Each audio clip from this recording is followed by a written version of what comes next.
السلام علیکم۔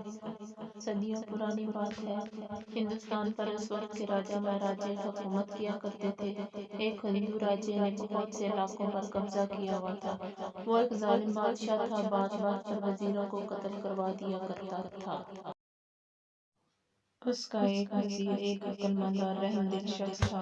وہ رعایا سے نیک سلوک کرتا تھا اور ان کی مدد بھی کرتا تھا۔ وہ ایک مرتبہ دریا کی دوسری طرف جانے کے لیے دریا پر پہنچا تو اس نے دیکھا کہ ایک ملاح نئی کشتی لیے اس کے استقبال کے لیے موجود ہے۔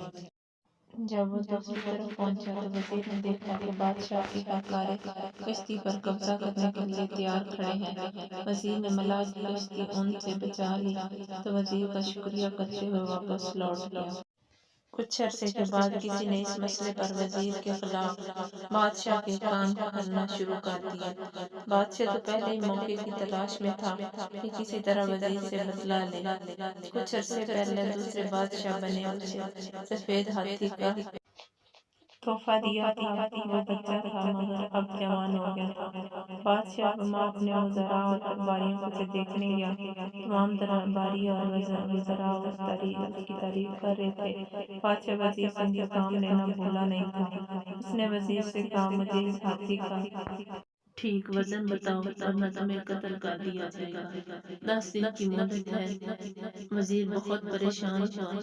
وہ مختلف تدابیروں کا سوچنے لگا مگر کچھ سمجھ نہیں آ رہا تھا۔ وہ پریشانی کے عالم میں دریا کی طرف نکل گیا اور وہاں بیٹھ کر سوچ بچار کرنے لگا۔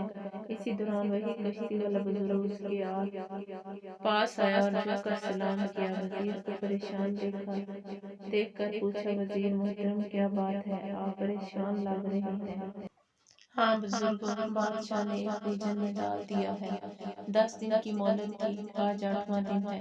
اگر جواب نہ دیا تو میری گردن اڑا دی جائے گی۔ وہ الجھن کیا ہے، شاید میں کچھ مدد کر سکوں۔ بات یہ ہے کہ بادشاہ کے پاس ایک سفید ہاتھی ہے۔ وہ اس کا وزن بتانے کا کہہ رہا ہے ورنہ میری گردن۔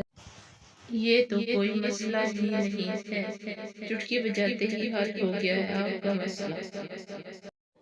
میری جان کو بنی ہے، آپ چٹکی بجاتے مسئلہ حل کر رہے ہیں۔ وزیر نے حیرت سے کہا، جی محترم، آپ کل ہاتھی لائیے، اسی کشتی پر بٹھا کر دریا میں اتارتے ہیں۔ جتنے کشتی پانی کے اندر جائے گی اس پر نشان لگائیں گے، پھر اتنے وزن کے پتھر کو نشان تک کشتی پانی میں لے جا کر ڈال کر وزن کر لیں۔ ویری گڈ، وزیر کی سمجھ میں ساری بات آ گئی۔ اگلے دن وہ ہاتھی کو دریا کے کنارے لایا، اسے کشتی میں سوار کر کے دریا میں لے جا کر کشتی پر نشان لگا دیا۔ پھر اس نشان تک پتھر ڈال کر وزن کیا گیا، پھر ان پتھروں کا وزن کیا اور بادشاہ کو بتا دیا۔ اب بادشاہ حیران ہوا، یہ کیسے ممکن ہے؟ جب اسے بتایا تو بہت خوش ہوا۔ ایک نیکی کا یہ صلہ دیا جب اس وزیر نے بہت سارے معاملات میں بادشاہ کی رہنمائی کی تھی اور اپنی غلطی کا اعتراف کیا۔ نیکی کر دریا میں ڈالی، وزیر نے ملاح کے ساتھ نیکی کی اور ملاح نے نیکی کر کے اس کی جان بچائی۔ اللہ تعالی ہمیں نیک کام کرنے کی توفیق عطا فرمائے، آمین ثم آمین۔ اگر آپ کو ویڈیو پسند آئی ہے تو پلیز سبسکرائب، لائک اور شیئر کرنا نہ بھولئے۔